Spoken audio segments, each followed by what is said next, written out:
Halo, pace bene, masih di mea culpa. Grand Imam besar dari Al-Azhar, yaitu Ahmad Al-Tayyib, memberikan respon atas dokumen terbaru dari Paus Fransiskus, ensiklik Fratelli Tutti, yang kemarin kita sudah bahas. Nah, apa tanggapannya itu yang menarik. Jangan lupa, pada tahun lalu, Paus Fransiskus bersama dengan Imam Al-Azhar ini, Ahmad Al-Tayyib, membuat satu dokumen Human Fraternity, dokumen kemanusiaan yang mendorong pentingnya perdamaian. Perdamaian ini bukan untuk menghanguskan perbedaan. Perbedaan itu tetap ada, tetapi ada harmoni dalam hidup bersama. Ada perdamaian yang dibentuk sekalipun dengan latar belakang iman yang berbeda. Apa yang dikatakan Grand Imam ini atas keputusan Paus Fransiskus mengeluarkan dokumen Fratelli Tutti. Nah, dikatakan di berita ini dari Vatican News, the Grand Imam of Al-Azhar, Ahmad Al-Tayyib, reacts to the release of Pope Francis' encyclical Fratelli Tutti on Sunday. On Sunday, the Grand Imam of Al-Azhar, pada hari itu juga memberi respon, memberi tweet kecauan his reaction to Pope Francis' encyclical Fratelli Tutti. Via Twitter, the Grand Imam said, "My brother," Paus Fransiskus disebutnya sebagai saudara, "Pope Francis' message, pesan Paus Fransiskus, Fratelli Tutti, is an extension of the document on human fraternity." Adalah perluasan atau pelebaran nilai, pengejawantahan dari dokumen yang mereka tanda tangani tahun lalu, Human Fraternity, and reveals a global reality, mengungkap kenyataan global in which the vulnerable and marginalized, di mana orang-orang yang terluka dan terpinggirkan harus membayar harga dari posisi keadaan-keadaan yang tidak stabil. Apa artinya? Para kapitalis, para pemimpin yang arogan atau kekuasaan-kekuasaan yang menguasai, yang memberi efek, harus ditanggung side effect, efek samping dari tindakan para kapitalis dan pemimpin yang tidak baik itu, harus ditanggung oleh kaum termarginal dan orang terluka. Orang-orang miskinlah yang merasakan kerakusan orang-orang besar. Dan dokumen yang dibuat oleh Paus Fransiskus menurut Ahmad Al-Tayyib ini mengingatkan kita atas realitas ini. Bahwa kita yang sederhana ini yang harus menanggung, orang-orang yang tak bersuara ini yang harus menanggung kerakusan-kerakusan dari orang-orang besar, para penguasa-penguasa yang tidak memperhatikan kepentingan orang kecil. It is a message that is directed to people of goodwill. Ini pesan yang disampaikan kepada orang-orang yang berbaik hati, yang memiliki kehendak yang baik, whose consciences are alive, yang suara hatinya hidup, and restores to humanity consciousness, yang membangkitkan kesadaran akan kemanusiaan. Dokumen ini menggalakkan semangat kita pada kesadaran akan kemanusiaan dan juga menghidupkan suara hati kita.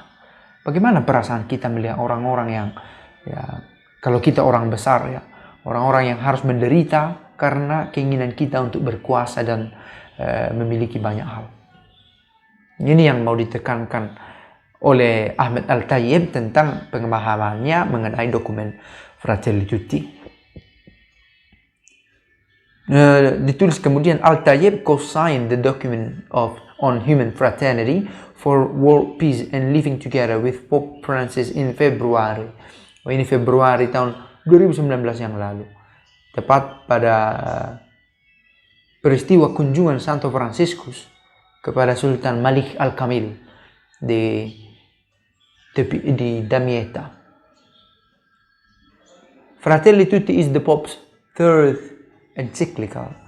Fratelli Tutti ini adalah dokumen ketiga, ensiklik ketiga dari Paus Fransiskus. Dan dokumen ini contains several citations from the document on human fraternity. Ada beberapa kutipan dalam Fratelli Tutti ini diambil dari dokumen Human Fraternity. Sebelumnya saya juga sudah pernah post tentang dokumen itu di channel ini. So, apa yang mau dikatakan? Pertama, saya tidak mau fokus soal idolatri. Oh, betapa hebatnya paus kita. Bukan pada level itu. Kita menghormati paus kita, tetapi just a human being. Dia tetap manusia seperti kita. Dia punya kelebihan, juga kekurangan. Kita ini punya kekurangan, dan jangan lupa para culprit juga punya kelebihan. Kita sama-sama memiliki perjuangan perjalanan iman. Tetapi yang istimewa adalah apa yang dihormati oleh Grand Imam ini adalah terutama nilai-nilai kekristenan yang dibangun di dalam gereja. Kesanggupan Paus Fransiskus untuk berkata Fratelli Tutti tentu dimotivasi, diinspirasi oleh Santo Fransiskus, dan Santo Fransiskus sendiri sanggup berkata saudara alam semesta dan saudari maut karena cinta akan Kristus. Maka kembali ke aspek fundamentalnya, Kristus adalah dasar dari pewartaan dari Santo Fransiskus, juga dari pihak Paus Fransiskus. Semoga dokumen ini sungguh menginspirasi dan memberikan kita dorongan untuk menjadi saudara bagi sesama. Bahkan ketika saudara kita berlaku curang, atau jangan-jangan kita sendiri yang berlaku curang kepada orang lain, ketika itu kita mengingat bahwa Fratelli Tutti, semua saudara, semua adalah saudara. Dan kita adalah a man for others. Sebagaimana Fransiskus sering mengatakan, menjadi saudara bagi yang lain. Dan salah satu cara untuk membentuk diri menjadi saudara yang baik menurut Fransiskus Assisi adalah dengan menjadi kecil. Ketika kita menjadi kecil, kita sangat merasa perlu meminta bantuan orang lain. Dan karena kita meminta bantuan orang lain, kita tidak mungkin berlaku angkuh kepada orang yang memberi bantuan kepada kita, kecuali kita kurang tahu diri. Nah, karena itulah Fransiskus Assisi diberi gelar il poverello, si kecil, si miskin, poverello, dari bahasa Latin pauper, hina, miskin, kecil, sederhana, atau dalam konteks lain saya pakai istilah minor sum, saya adalah kecil, untuk menunjukkan bahwa Fransiskus Assisi memandang dirinya kecil seperti bunga-bunga kecil di tepi jalan yang mungkin tidak memberi efek bagi banyak orang secara langsung, tetapi bagi orang yang melihatnya dia berarti.